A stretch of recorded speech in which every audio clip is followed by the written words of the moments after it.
ان کا مینڈیٹ سامنے نہیں آیا۔ پتہ چلنا چاہیے کہ ان کے مذاکرات کے مقاصد کیا ہیں۔ کیا یہ NRO ڈیل یا ڈھیل کی اپیل ہے؟ یہ سنجیدہ ہیں یا نہیں؟ کون اعتبار کرے؟ وزیر اطلاعات عطا تارڑ کی پروگرام دنیا مہر بخاری کے ساتھ میں گفتگو۔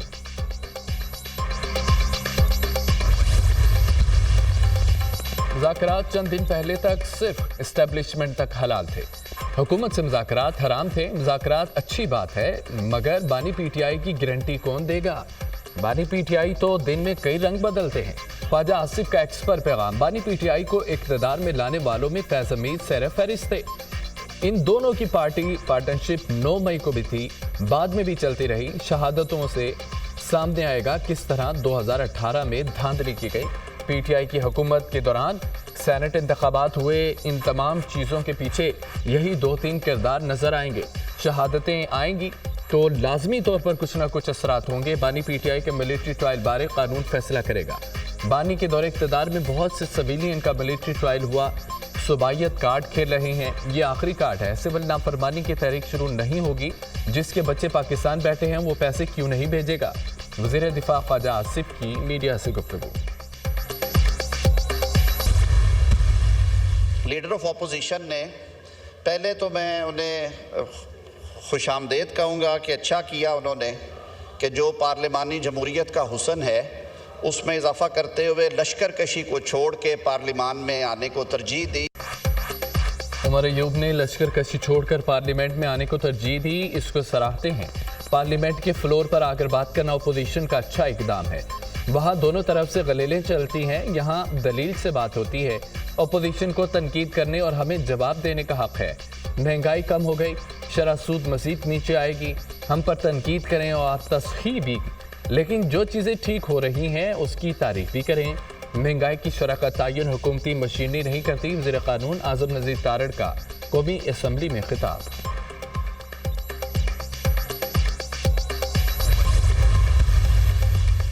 مسلم لیگ نون اور پیپلز پارٹی کے رہنماؤں میں غیر رسمی ملاقات، دونوں جماعتوں کے درمیان ورکنگ ریلیشن شپ کو بہتر بنانے پر اتفاق۔ رابطہ کمیٹیوں کی بات چیت پر بھی اطمینان کا اظہار۔ دونوں جماعتوں کا پارلیمنٹ کے اندر اور باہر اہم قومی و سیاسی امور پر تعاون جاری رکھنے پر بھی اتفاق۔ سیاسی جماعتوں کو ڈائیلاگ سے مسائل کا حل نکالنا چاہیے۔ ہم کسی قسم کے جبر، زیادتی اور انتقامی رویے کے خلاف ہیں۔ اگر کسی نے واقعی جرم کیا ہے تو سزا تو ملنی چاہیے۔ PTI کا فوج سے مذاکرات کا مطالبہ درست نہیں۔ فوج مذاکرات نہیں کر سکتی، اگر کرے گی تو خلاف ورزی ہوگی۔ قمر زمان قاہرہ کی گفتگو۔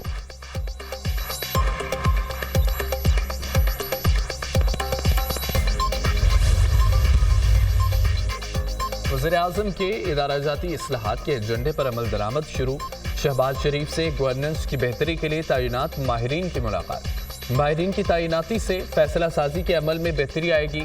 عوامی مفاد کے اہم فیصلوں کی منظوری سے دورس مثبت نتائج مرتب ہوں گے۔ حکومت ملک کے ہر شعبے میں بہتری کے لیے اصلاحات کا ایجنڈا نافذ کر رہی ہے۔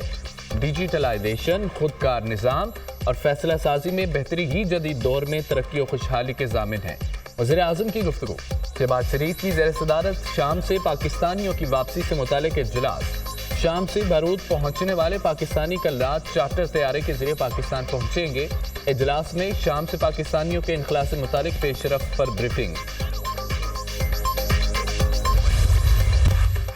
وزیر داخلہ کا F8 ایکسچینج چوک انٹرچینج اور سرینا چوک انٹرچینج پروجیکٹس کا دورہ۔ دونوں منصوبوں پر تعمیراتی کاموں پر پیش رفت کا جائزہ۔ محسن نقوی نے انڈر پاس صرف 43 دن میں مکمل کرنے پر کانٹریکٹر اور اسلام آباد انتظامیہ کی کارکردگی کو سراہا۔ F8 ایکسچینج چوک انٹرچینج میں شامل انڈر پاس 25 دسمبر کو ٹریفک کے لیے کھول دیا جائے گا۔ فروری کے دوسرے ہفتے میں F8 ایکسچینج چوک انٹرچینج کا مکمل افتتاح کیا جائے گا۔ سرینا چوک انٹرچینج کا جنوری کے پہلے ہفتے میں افتتاح کیا جائے گا، جو صرف 60 دن میں مکمل ہوگا۔ وزیر داخلہ کی دونوں منصوبوں پر 24 گھنٹے کام جاری رکھنے کی ہدایت۔ دونوں منصوبوں کو صرف ہر صورت مقررہ مدت میں مکمل کیا جائے، محسن نقوی کی ہدایت۔ شمالی وزیرستان میں سیکورٹی فورسز کی 2 الگ الگ کارروائیاں، 7 خوارج جہنم واصل۔ میران شاہ میں دہشت گردوں کی موجودگی کی خفیہ اطلاع پر کارروائی، 4 خوارج کو ہلاک کیا گیا۔ لانس نائک محمد امین بہادری سے لڑتے ہوئے شہید ہو گئے۔ اسپین وام میں کارروائی کے دوران مزید 3 خوارج مارے گئے۔ سیکورٹی فورسز ملک سے دہشت گردی کے خاتمے کے لیے پرعزم ہے۔ بہادر جوانوں کی قربانیاں ہمارے عزم کو تقویت دیتی ہیں۔ ISPR۔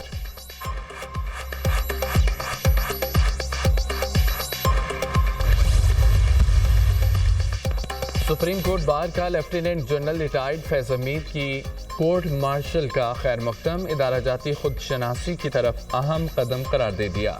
اختیارات کا غلط استعمال کرنے والے تمام افراد کا احتساب کیا جائے۔ ایسے افراد نے اداروں کی ساکھ کو داغدار کیا، اداروں اور عوام کے درمیان دوری پیدا کی۔ ان افراد نے نہ صرف اپنے اداروں کے قوانین بلکہ اپنے آئینی مینڈیٹ سے بھی تجاوز کیا۔ تمام اداروں کے لیے ضروری ہے کہ آئینی حدود میں کام کریں۔ سپریم کورٹ بار ایسوسی ایشن۔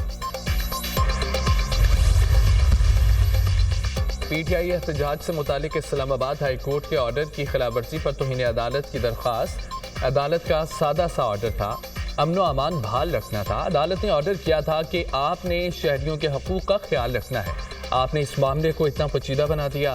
چیف جسٹس عامر فاروق کے ریمارکس۔ وزارت داخلہ کی جانب سے رپورٹ جمع کروا دی گئی ہے۔ چیف جسٹس عامر فاروق کا سوال۔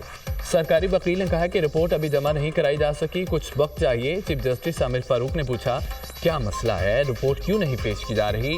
آپ نے بتانا ہے کہ آپ نے کیا کیا ہے، بتانا مشکل ہے، رپورٹ فائنل کریں، پتہ تو چلا ہوا ہے۔ اسلام آباد ہائی کورٹ نے وزارت داخلہ کو رپورٹ جمع کرانے کے لیے مزید وقت دے دیا۔ سماعت آئندہ ہفتے تک ملتوی۔